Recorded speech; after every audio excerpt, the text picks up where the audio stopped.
Hey guys, what's crack-a-lacking? Hope everybody's having a good one. Hope everybody's having a good one. All right, guys. This one's gonna be a short one. Today is today's my birthday, so I'm gonna be spending a lot of time with my family. Actually, Dex and I think Trinity's birthday was yesterday. Also, all of our birthdays same time, all time, baby. Anyway, so let's just go ahead and jump into it. I'll say hi to everybody here in just a few after I get to the space weather stuff. Give me a 5 for 5 if anybody's got it in there for me, please. Make sure we're all right. I think it's my neck making that cracking noise. Thanks, guys. I appreciate that. Appreciate that. Thanks for all the wishes there. Very cool. Very cool. Thank you, guys.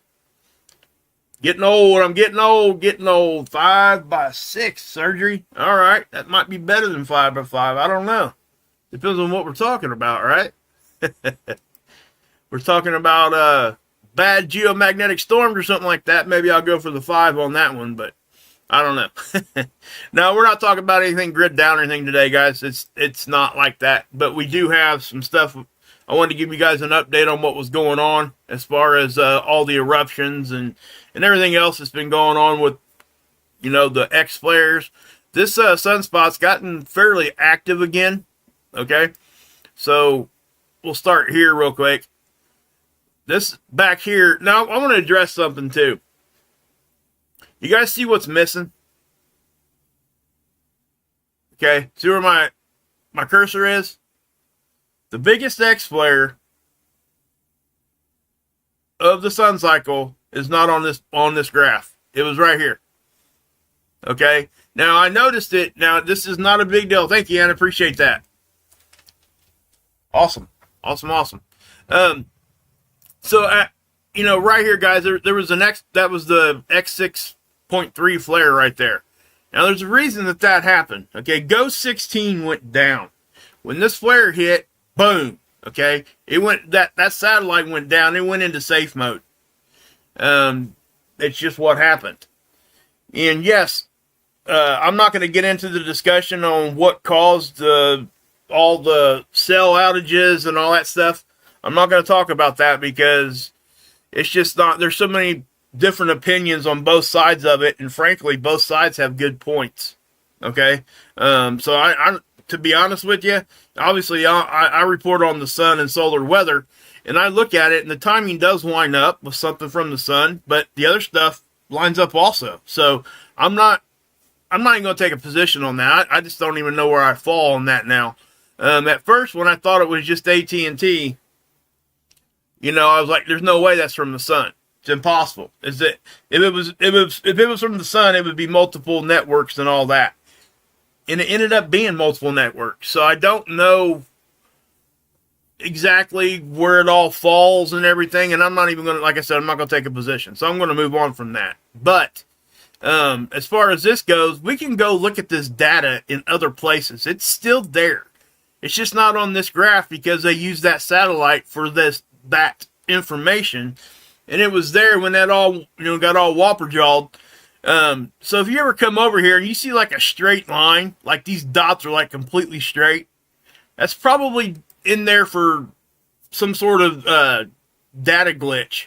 Okay, if you think about it, it'd be awful hard to make a data plot point completely straight line for that long.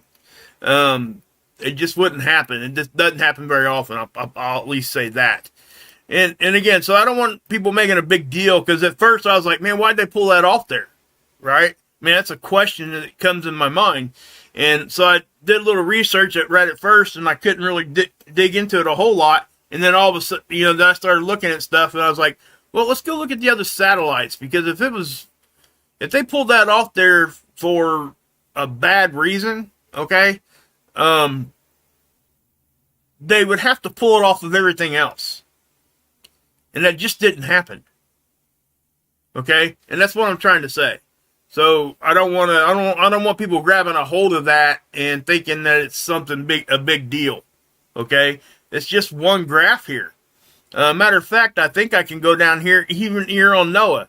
There is a, let's see here. Right here. See this right here? GOES X-ray flux. If I go there. Come on. Did it click? Yeah, there it goes.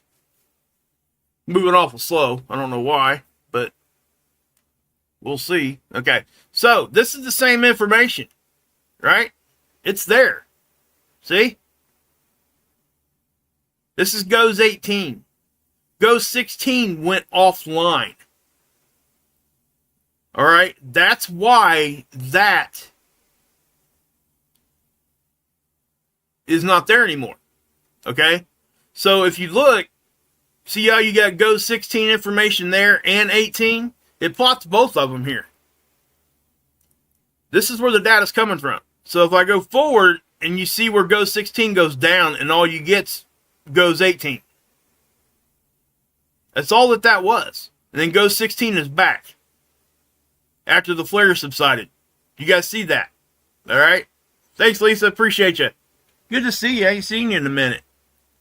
So what I'm saying is that there's nothing, the data's still there. It's just not showing up on that one graph.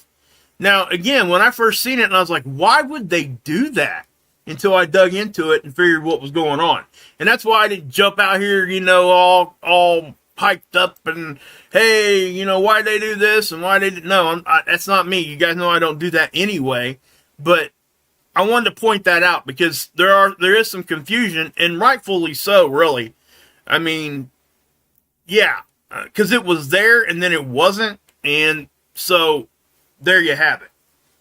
Now, we got a geomagnetic storm coming right here, G1 for tomorrow. Now, listen, guys, I can't say how strong it's going to be. So let's take a look at that geomagnetic storm that is popping this way. And it's that filament eruption. Okay? So this is NASA's version of this model, top down, side cut, orbital line, right? So there it is. Boom, boom, boom. All three axes here. So it does look like it's going to hit, but it's probably going to be more like a glancing blow.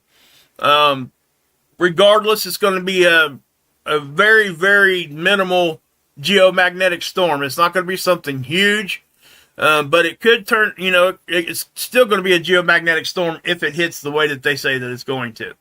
Okay? So I'll just say that. Now, again, guys, I mean, this thing could miss or it could actually come closer. I don't know. We'll just have to wait and see. Okay, so let's go over here to seeds, and I'll show you this filament eruption again. That's going in reverse, by the way. This is LASCO C2. All right, this is the satellite, sits out in front of the Earth, always looking at the sun. It's about 1 million miles closer to the sun than what we are. That simple. It's from our point of view. So you can see kind of the partial halo, and this is a black occulter disk on the camera. It's there to block the main light of the sun. That's what it's there for. If it's not there, we don't get any imaging at all. It would be way too much to do. So, anyway, you can see this is coming. So this is where the NASA model showed. This is what this NASA model was showing, was this particular filament eruption. All right, so let's back this up, and I want to show you what's going on today, which you can see. See these right here? Unless these light up in red or orange, there's no eruptions happening as far as CMEs. That's what this is designed to do, is to detect CMEs. So if we look at today, you got some eruptions there, but see how slow that's moving? Okay, it looks like we had another one over here. And we'll take a look at SDO real quick, but these things aren't really like blasting off. And again, these could come at us. I don't think this one is. This one looks to be on the backside. So I don't think that one, and regardless, it is definitely going to the west. And it's backwards when we're looking at the sun, east-west is. Okay? Just so you know, if you're ever over here looking at these satellite models. Okay? So it doesn't look like we have, and anyway, that it would take that 3 to 4 days to get here. So we got some time to wait. And it's not showing up here yet, so it's not really picking up a CME yet, at least as far as that goes. Hey, Trinity. Happy birthday to you. Mine's today, I think. Yeah, if I remember right. See, I'm getting geriatric. I don't remember what day it is. Hey, 7th. So, yeah. Now, we'll look at this real quick. This is the SDO satellite. This is the one that's in geosynchronistic orbit. It's always looking at the sun, again, from our perspective. So we're going to leave it at that for right now. But what you're looking at is extreme ultraviolet light. We can't see this with our eyes. So they put a filter on it, and they give it a color. This is not the natural color of the 171 angstrom. Okay? They could have made it any color they wanted. So they picked yellow for that one. You're looking at specific gases. Okay? That's what you're looking at there. So if I zoom in here a little bit, and this is the most updated model run here, and we see different things with different gases. Like the corona shows up really well on the 171, as you can see here.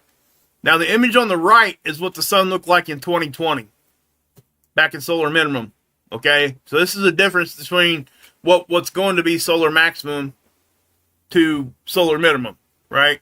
The 304, this is what we look at when we're looking for filament eruptions. We can see flares on this, but it's not as easy to see. Okay, so I'm looking at this right now, and you guys see this little... Hold on, I'm going to zoom in a little bit for you.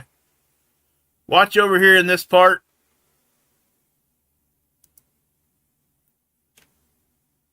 Okay, that's probably that eruption that looked like it was coming off of that side from the satellite image. This one here. Right there. Okay, it's in the right location for that. So we'll just leave it at that. That's probably where it came from. So let's, where did that, there we go. Okay, so, yeah, I mean, now, this is the big sunspot, right? This is the big news. Everybody's been talking about this huge sunspot that's been firing off all these flares. There has not been very much eruptive activity as far as plasma with this. And frankly, we're pretty lucky when it comes to that, because when you're talking an X6 flare, a CME that would be produced with something like that would shoot out a lot. Hey, D-Quake, good to see you. Thank you. Now, let me scroll down here too. We also got these coronal holes. That's a hole in the sun's atmosphere. Okay? It exposes the surface of the sun. When it does so, plasma flows out, charged particles.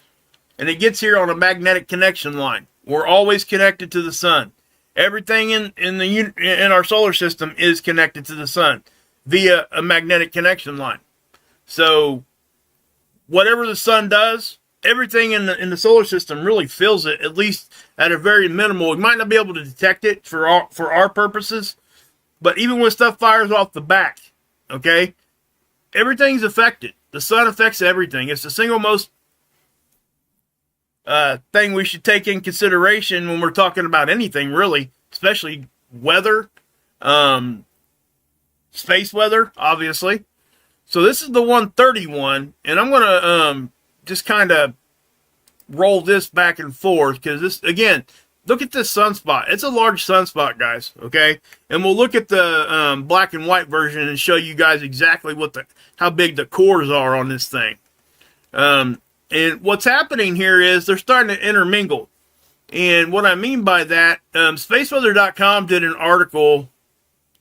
You know what? Matter of fact, we'll go take a look at it just real quick. Right here. Okay? This is that sunspot. So it started to get active, and this is why. You guys see positive, negative, positive, negative, positive, negative. Right? You would think one sunspot would have just 2 poles. Well, this one's got 6. When those start intermingling, that you get a magnetic reconnection, and it causes these big flares. It starts flaring for all intents and purposes. Okay, so let's take a look at this one. Here's that sunspot. All right, so, and that's right facing us right now. I mean, it can't get any more centered up. You could probably fit 2 to 3 Earths inside that core right there, that black part. So that can kind of give you an idea how big these sunspots are.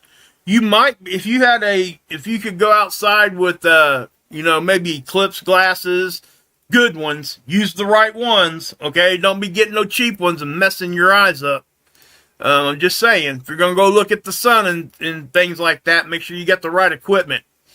Anyway, you would probably be able to see this sunspot with your naked eye. I know it's kind of shocking when I say that, but it's probably the truth. This thing is big enough, you might be able to at least see a little, black little dot if you got some eclipse glasses or welder's glass, or even get like some cameras have the stuff on them, but those tend to be expensive. If you've got something like that, you already know what you're doing anyway. But just saying. So, but I said all that just to show you, hey guys, this thing is, that's a big sunspot. But this is why it started flaring. Okay, it started flaring because all these poles. It basically has 3 to 4 different core structures here, and you got positive and negative. Right? We talked about our planet having, the poles and how the flips happening and all that kind of stuff. But there's more than one pole here on our planet, too. They're kind of splitting.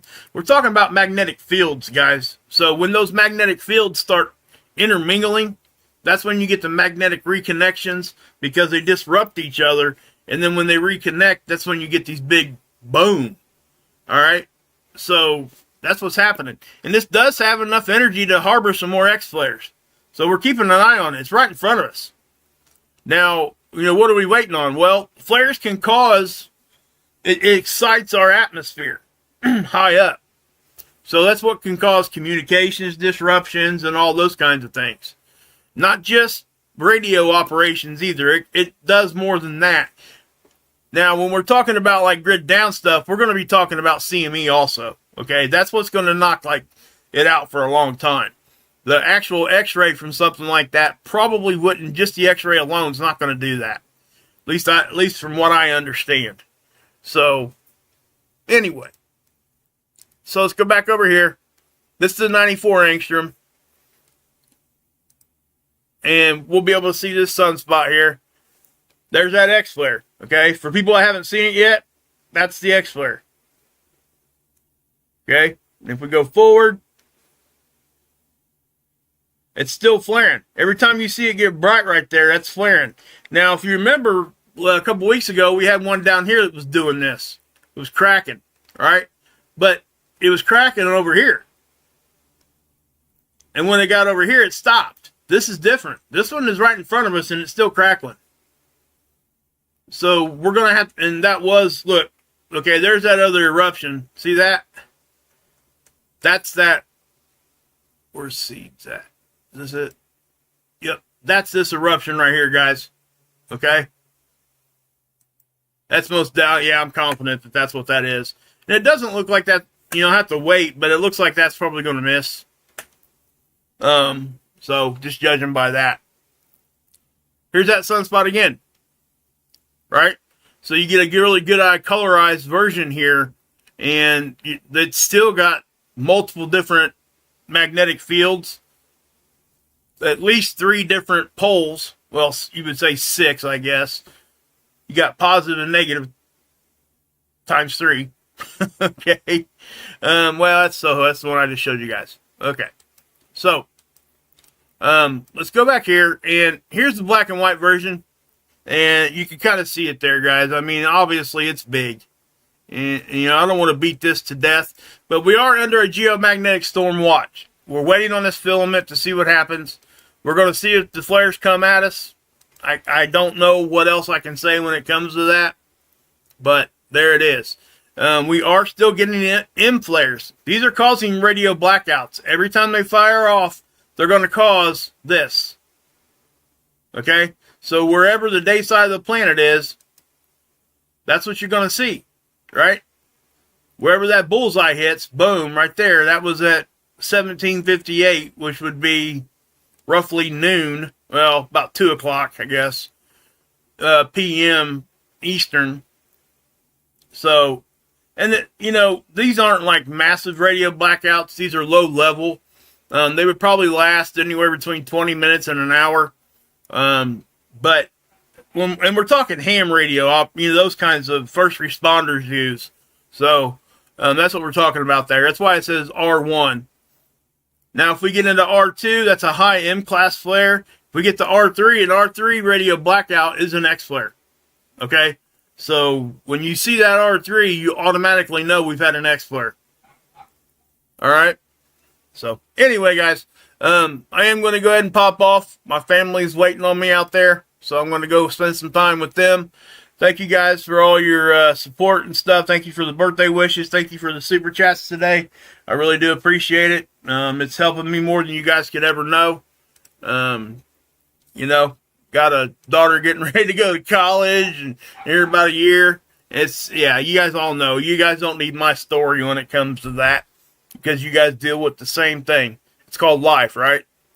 So, but anyway, guys, God bless.